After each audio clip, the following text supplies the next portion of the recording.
Abraham Lincoln's A House Divided speech at Illinois State Capitol. I believe this government cannot endure permanently half slave and half free. I do not expect the Union to be dissolved. I do not expect the House to fall.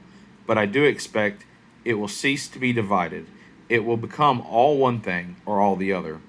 While the Nebraska bill was passing through Congress, a law case involving the question of a Negro's freedom by reason of his owners having voluntarily taken him into a first free state, then a territory covered by the congressional prohibition, and held him as a slave for a long time in each, was passing through the U.S. Circuit Court in the District of Missouri.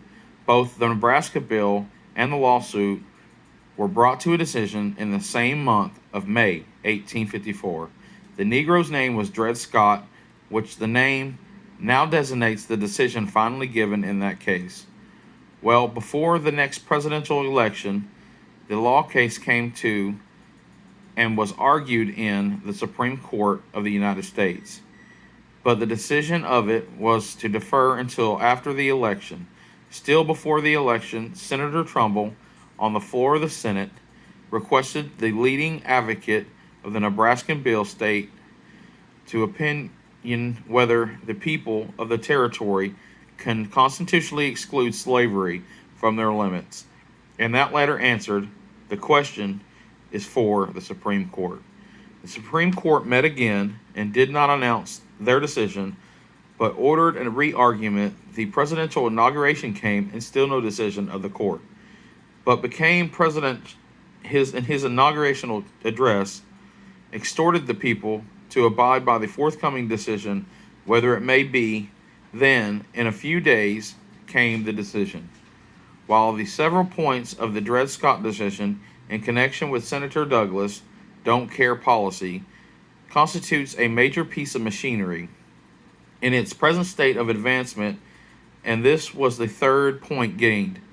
Now, working points of that machinery are, first, the Negro slave imported such from Africa, and no descent of any such slave can ever be a citizen of any state.